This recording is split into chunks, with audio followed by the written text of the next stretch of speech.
The earth paints the image of the morning sun on the shimmering brook.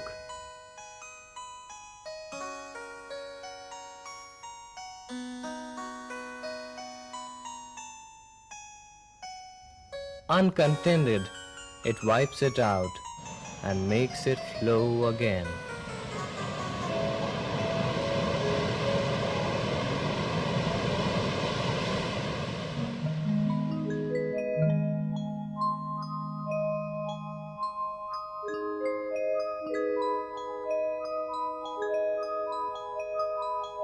In nature, the living organisms and their non-living environment are inseparably interrelated and interact with each other. This relationship evokes the concept of ecology, a term coined by A.G. TANSLEY in 1935.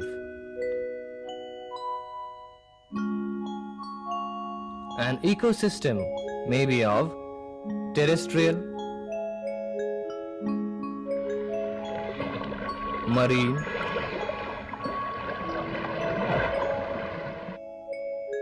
or freshwater type. Though freshwater resources occupy less than 1% of the total volume of water available, however, for many reasons, they are of great importance to man.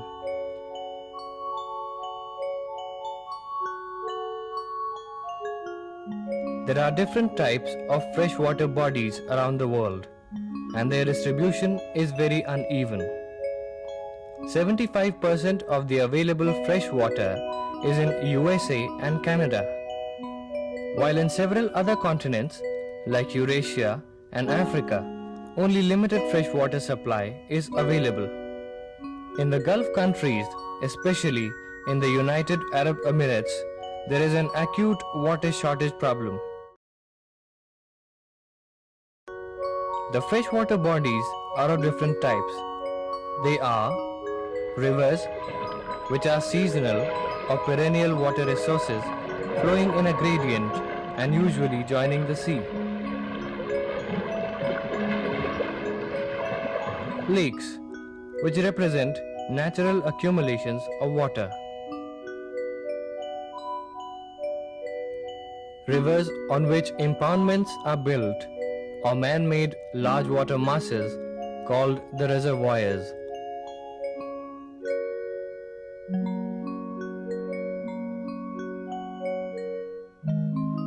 Pond, which is a closed freshwater resource. It has an inlet and an outlet.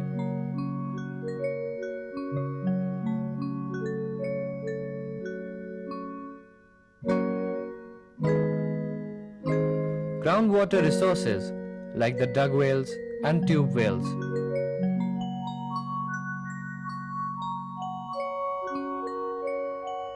Puddles, which are temporary accumulations of water and are seasonal in nature.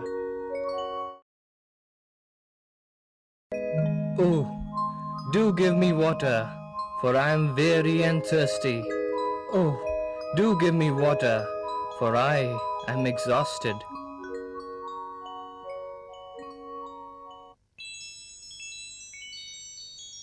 Fresh water is a component of life.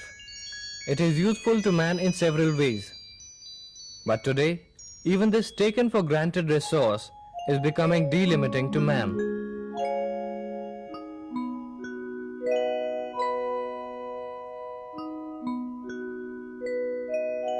Efforts are now on to develop this resource to its fullest potential. The Food and Agriculture Organization is targeting to make good drinking water available to urban and rural areas of our country.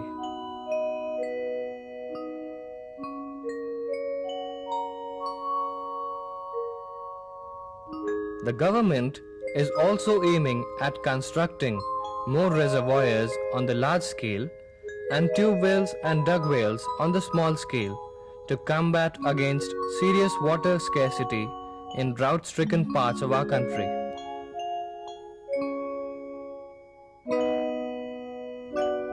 Water for irrigation has been provided to several dry areas of our country, but many areas in the western and northwestern India still face irrigation facility shortage and solely depend on rainwater.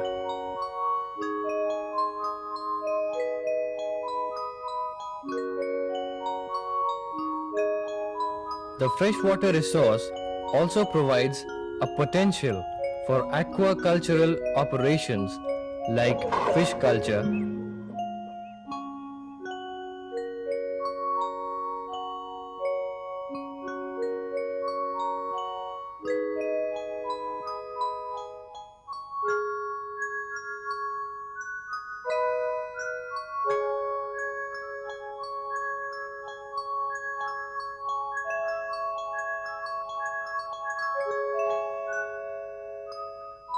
crocodile culture, etc., which shall not only earn food but also a substantial portion of our foreign exchange through exports.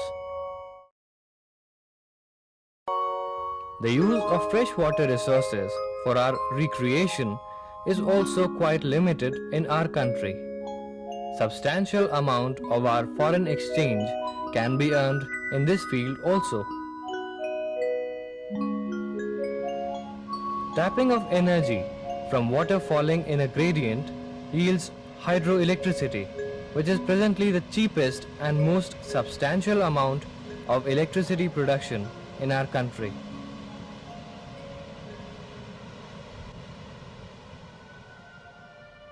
The freshwater ecosystem also serves as a medium for several waterborne disease-causing organisms. The incidence of cholera, diphtheria, jaundice, malaria, and several skin ailments, etc., is high in our country, and their control has become the major aim of organizations such as WHO and UNICEF. But before putting this ecosystem to our convenient needs, we must make ourselves aware of the natural balance existing there.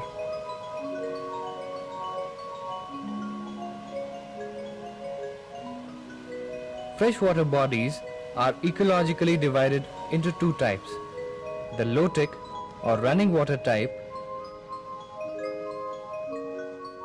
and the lentic or standing water type.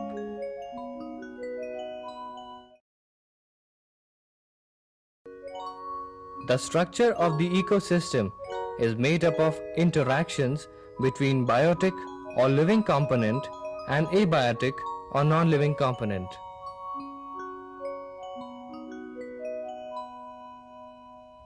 The abiotic component consists of factors such as the temperature, represented by a thermocline,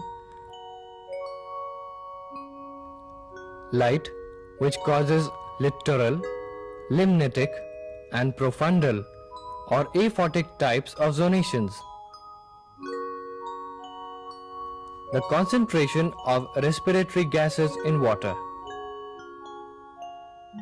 and the concentration of different types of biogenic salts, for example, nitrates, phosphates, calcium, sulfur, etc. in water.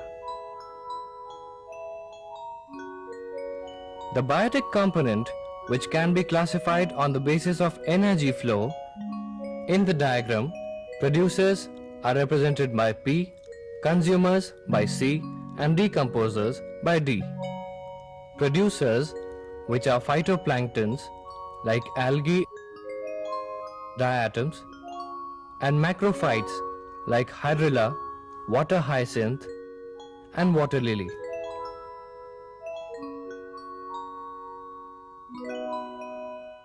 Consumers, which include larval forms of arthropods, cladocerians, rotiferans, and mollusks. Decomposers, which are bacteria and fungi populations.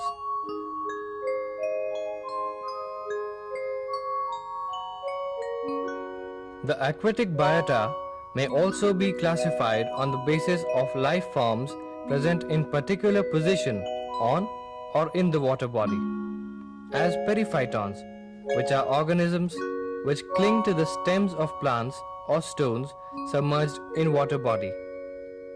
Planktons, which flow with the water current.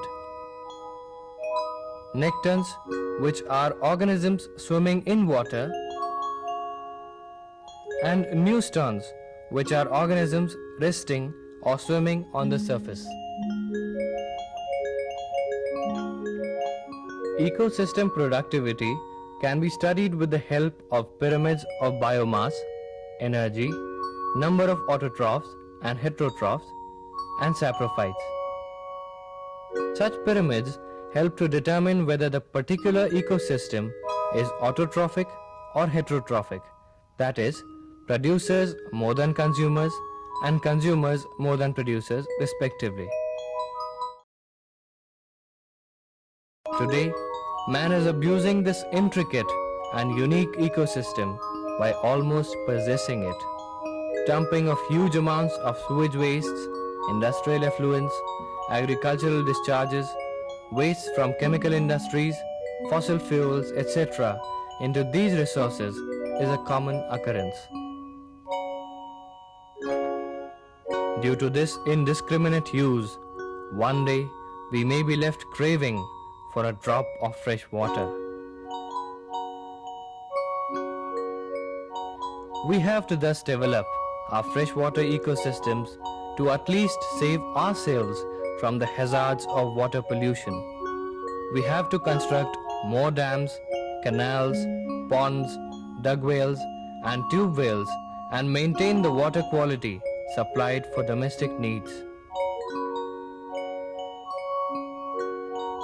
We have to set up centers at greater incidences for testing water quality and the biological oxygen demand of water. A vigilance over the water quality maintenance should be carried out by water pollution control boards. Law enforcement, which has been done, can also save this invaluable resource. For example, the amended Act of 1988 for water pollution control serves this purpose quite well. Let us leave this wonderful gift of nature endowed upon us alone and not hamper the living community thriving there and deliberately limit their existence as well as ours. With this, we bid adieu to the magnificent world of freshwater ecosystem, even as on the dark waters of the lake shines the light of the twilight hour.